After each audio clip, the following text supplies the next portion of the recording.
Fluoride. Dentists say that drinking it can protect your teeth against cavities. Cities and towns all across the world actually dump it into the water supply, hoping to indiscriminately medicate the population through their tap water faucets. The official story on fluoride sounds wonderful. Drink the stuff and you won't get cavities, we're told.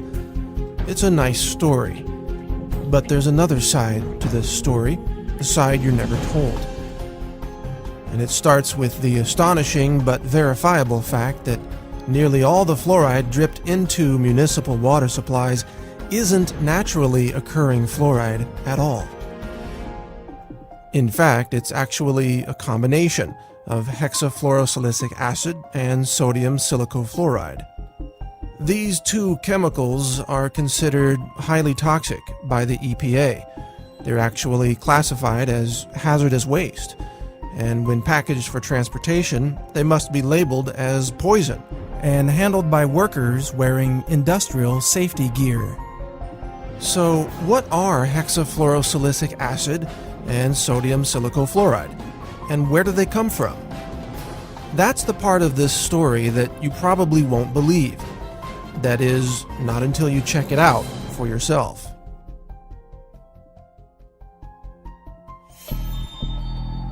Because the more you look into the mythology of fluoride, the more bizarre this story becomes. And this bizarre story begins at phosphate mining companies.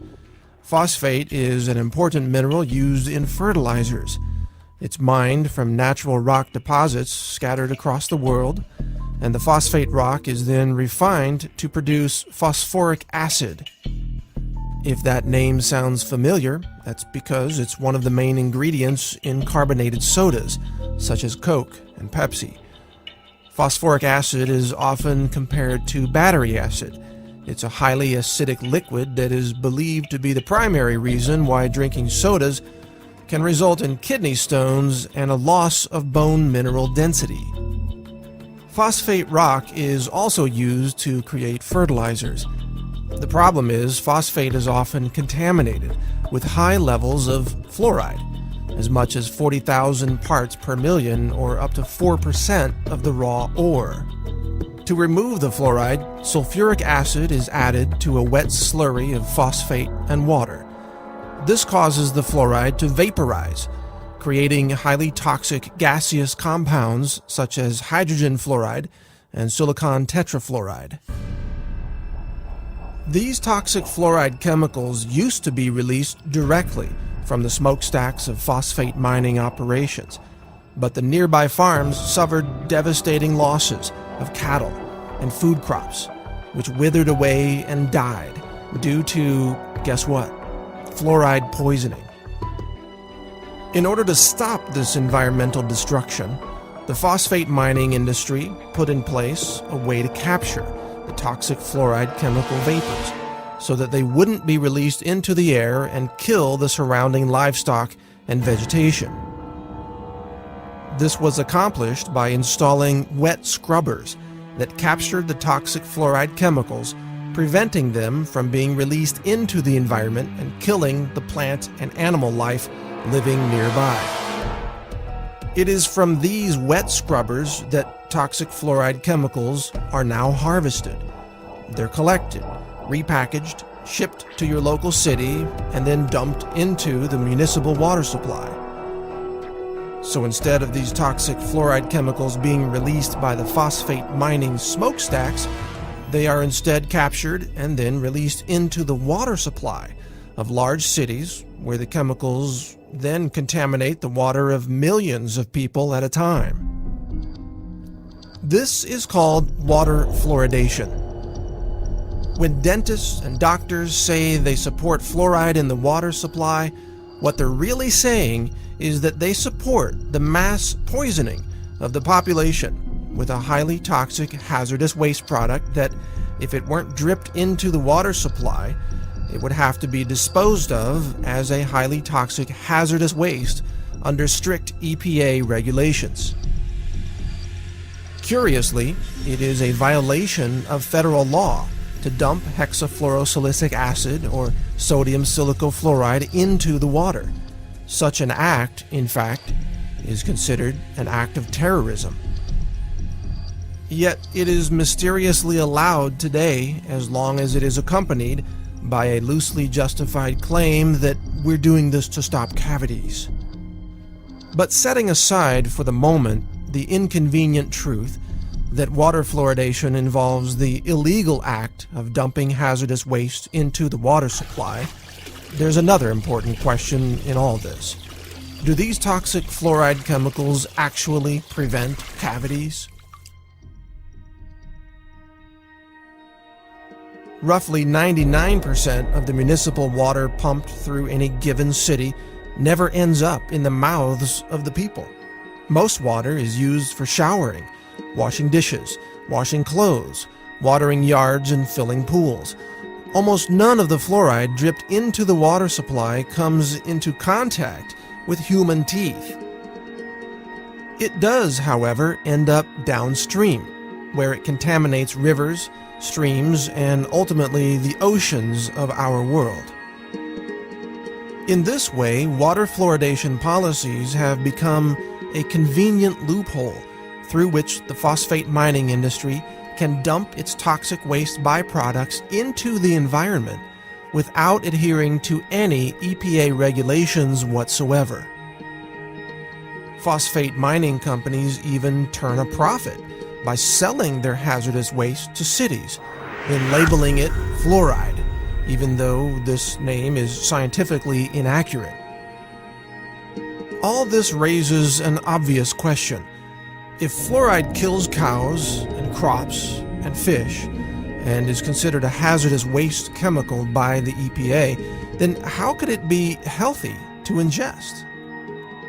And why don't doctors and dentists, even though they openly recommend fluoride, sometimes with irrational exuberance, know where fluoride really comes from? If dentists knew fluoride was derived from the chemical waste of the phosphate mining industry, would they still recommend that we consume it? The truth about fluoride is a lot like the truth about Enron or Goldman Sachs or every other shocking revelation that nobody believed until it suddenly became obvious that we were all being fooled for so long. Fluoride is a clever scheme where a hazardous waste chemical is dumped into the environment by passing it through the bodies of people first. We, the people, have become the toxic waste dump site of the phosphate mining industry, and chances are your local dentist fully supports this entire process. Over the last several decades, an astonishing 24 studies have established a statistical link between fluoride exposure and low IQs in children. One study conducted by the Center for Endemic Disease Control in China found that each additional milligram of fluoride detected in every liter of a child's urine was associated with a 0.59 point decrease in their IQ score. Another study found that fluoride exposure slashed the number of children achieving high IQs by more than 70%. It shouldn't be surprising, of course, to learn that consuming a hazardous chemical might impair brain function. Water fluoridation, it turns out, may be the root cause of the alarming drop in academic aptitude among children in first world nations. Historically speaking, the mathematics that were taught to 8th graders in the 1950s are now college-level courses in 2011. Maybe the reason why Johnny can't read or spell is because Johnny's been drinking too much fluoride. So I have 3 bits of advice for you.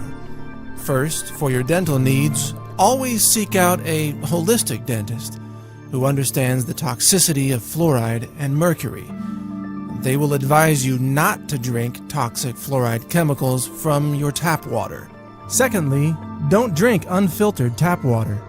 In addition to the toxic fluoride chemicals, tap water is also usually contaminated with chlorine and even dangerous elements from old water pipes. Buy a good countertop water filter from a company like Aquasana, or get a whole house filter to remove chlorine and fluoride from the water entering your home. Thirdly, help fight water fluoridation in your local city or town. If your city is like most cities, water fluoridation policies have been pushed by dentists and doctors who are technically ignorant of the origins and composition of fluoride, and yet they seek to assert power over the composition of your local water supply. They essentially attempt to mass medicate the entire population with what can only be called a drug, a biologically active chemical that they claim can prevent a health condition. And yet, has this drug called fluoride ever received FDA approval as a drug? Have the individual members of the population been individually assessed for their need for such a drug? Have medication doses and drug interactions been considered? Has anyone even been written a prescription for this drug? The answer is no. Fluoride is an unapproved drug being used in a highly illegal mass medication scheme that provides an excuse for the real agenda of disposing of a highly toxic hazardous waste chemical.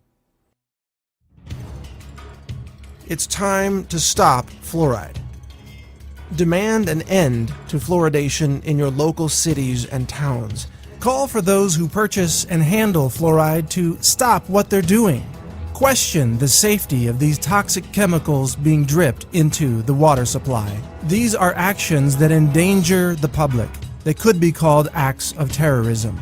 And publicly shame the doctors and dentists who have taken part in this mass chemical poisoning, causing untold harm to populations all over the world. Help us stop the fluoride poisoning of our world.